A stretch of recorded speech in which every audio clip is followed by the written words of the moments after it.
দেখো বন্ধুরা, আমি বানাচ্ছি আজকে পাঙস মাছের ফিশ চপ। তো তোমরা রুই মাছ বা কাতলা মাছ নিতে পারো। আমি আজকে পাঙস মাছ বাজারে পেয়েছিলাম বলে নিয়ে এসেছি। তো পাঙস মাছটাকে আগের থেকে আমি নুন হলুদ মাখিয়ে রেখে দিয়েছিলাম। এটাকে আমি দেখো এখানে নুন জল আমি ফুটিয়ে নিয়েছি। ফুটন্ত জলে আমি দিয়ে দেবো। প্রথমে এটাকে ভালো করে সিদ্ধ করে নেব। তো দেখো এখানে আমি মাছগুলো দিয়ে দিয়েছি। এটা আমি এবার ঢাকা দিয়ে দেবো। ঢাকা দিয়ে এটা আমি সিদ্ধ করে নেবো ভালো করে। মাছগুলো সেদ্ধ হয়ে গেছে ভালো মতন। এবার এটাকে আমি জল ঝরিয়ে নেব। জল ঝরিয়ে এটাকে ঠান্ডা করে নেব। তো দেখো এই মশলাগুলো আমি শুকনো কড়ায় ভেজে এটাকে গুঁড়ো করে নেবো। এখানে আমি নিয়েছি জিরে, গোটা গোলমরিচ, গোটা গরম মশলা আর হচ্ছে ধনে। তো আমি এটাকে শুকনো কড়ায় নেড়ে গুঁড়ো করে নেব। দেখো এখানে কড়া আমি গরম করে নিয়েছি। এই গোটা মশলাগুলো সব একসাথে দিয়ে দেবো। দিয়ে এটাকে ভালো করে ভেজে এটাকে আমি গুঁড়ো করে নেব। এখানে 5টা আমি মিডিয়াম সাইজের আলু আগের থেকে সেদ্ধ করে নিয়েছি। ছাল শুদ্ধ সেদ্ধ করে এটাকে খোসা ছাড়িয়ে নিয়েছি। এবার এটাকে গ্রেট করে নেব। এখানে আমি আলুটা গ্রেট করে নিয়েছি।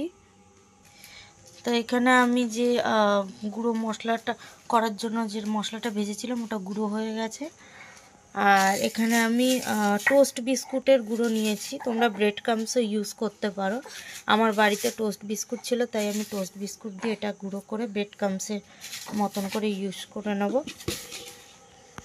আমি তেল গরম করে নিয়েছি। এবার একে একে এর মধ্যে আমি ইনগ্রিডিয়েন্টসগুলো দেব। দেখো এখানে আমি আদা, রসুন, কাঁচা লঙ্কা, ধনেপাতা আর পেঁয়াজ কুচিয়ে নিয়েছি। একদম চপ করে নিয়েছি। যতটা ফাইনলি কোচাতে পারবে সব থেকে ভালো। তো এখানে আমি দিয়ে দিচ্ছি প্রথমে রসুন কুচি।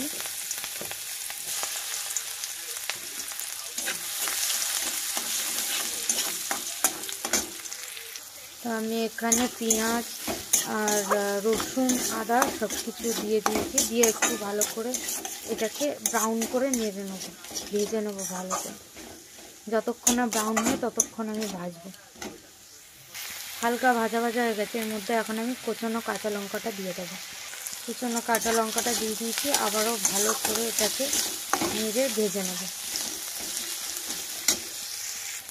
ভাজাটা দেখো ব্রাউন ব্রাউন হয়ে গেছে মশলাটা। এই পর্যায়ে আমি ম্যাশ করে রাখা কাঁটা ছাড়ানো মাছটা দিয়ে দেবো সেদ্ধ করা। আমি আগের থেকে মাছটা ম্যাশ করেই রেখেছিলাম। এটাকে দিয়ে ভালো করে মিশিয়ে নিতে হবে মশলাটার সাথে। দেখো মাছটা আমি ভালো করে মশলার সাথে মিশিয়ে নিয়েছি। এর মধ্যে এবার আমি দিয়ে দেবো সেদ্ধ করে গ্রেট করে রাখা আলুটা। দেখো গ্রেট করা আলুটা আমি দিয়ে দিয়েছি। এবার এটাকেও ভালো করে মিশিয়ে নেব। এবার এতে একটু স্বাদ আনার জন্য দিয়ে দেবো অল্প পরিমাণ চিনি আর লেবুর রস।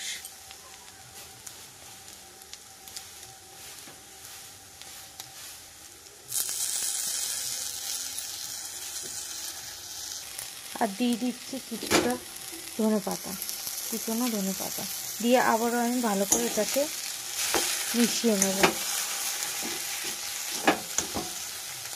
এবারে দিয়ে দিচ্ছি আমি স্বাদ মতো লবণ। আমি মাছে সিদ্ধ করার সময় কিছুটা লবণ দিয়েছিলাম, তাই লবণটা আপনারা আপনাদের স্বাদ অনুযায়ী দেবেন। আর দিয়ে দিচ্ছি ভেজে রাখা মশলাটা,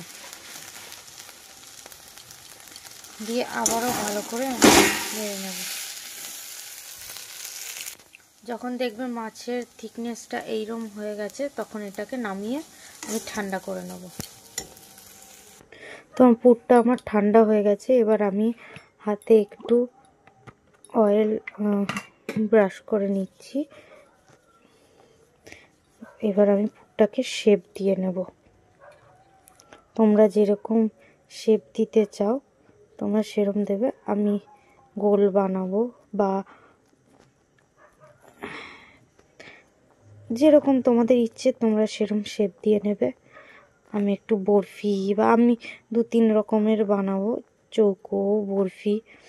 তো আমি আমার মতন শেপ দিয়ে নিচ্ছি। তোমাদের যেটা ইচ্ছে হয়, তোমাদের যেটা দেখতে ভালো লাগবে তোমরা সেই অনুযায়ী শেপ দিয়ে নেবে। তো দেখো আমি এরকম শেপ দিয়ে নিচ্ছি। আরেকটা আমি তোমাদের সাথে শেয়ার করে দিচ্ছি। এইভাবে চেপে চেপে তোমরা শেপ দিয়ে নেবে।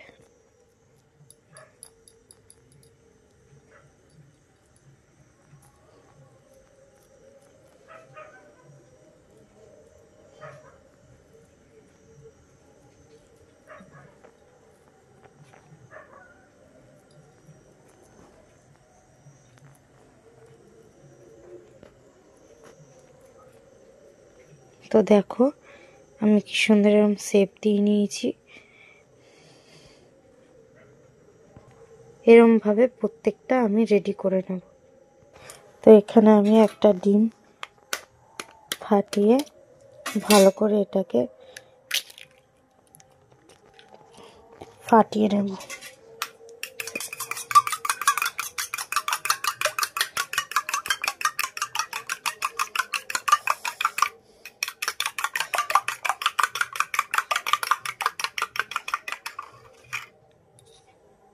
তো এখানে দেখো আমি 2-3 রকমের শেপ করে নিয়েছি। বরফি করেছি, গোল করেছি, তোমাদের যেরকম ভালো লাগে তোমরা সেরকম ভাবে শেপটা করে নেবে। তো একটা করে আমি নিচ্ছি, নিয়ে প্রথমে আমি ডিমের গলায় চুবিয়ে নেব, তারপরে আমি ব্রেড ক্রাম্বসে কোট করে নেব। তোমরা ডবল কোট করে নেবে। আবার আমি একবার ডবল কোট করব। সেমভাবে আবার আমি ডিমের গলায় চুবিয়ে এটাকে আমি ডবল কোট করে নেব। এইভাবে প্রত্যেকটা রেডি করে নিতে হবে। দেখো কত সুন্দরভাবে এটা বসে গেছে, শক্ত হয়ে গেছে, কোনো পড়ে যাওয়ার কোনো চান্সই নেই। দেখো এইভাবে প্রত্যেকটা করে নিতে হবে। তো এখানে আমি তেল গরম করতে বসিয়ে দিচ্ছি।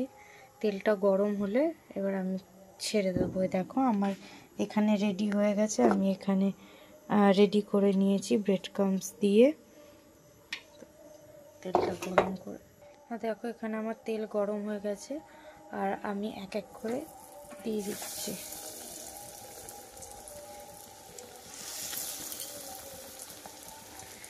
তোমরা এটা সরষের তেলেও করতে পারো, আমি সাদা তেলে করলাম, তোমাদের পছন্দ মতো তোমরা করতে পারো।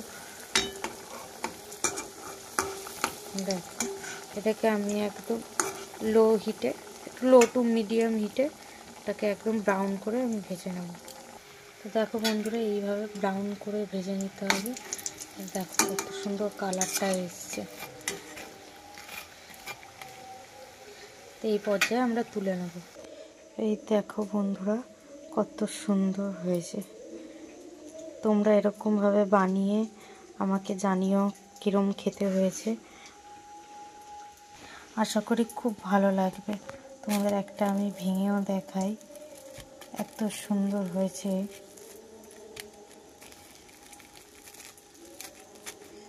দেখো গরম গরম জাস্ট সার্ভ করো অ্যান্ড খাও, অসাধারণ লাগবে।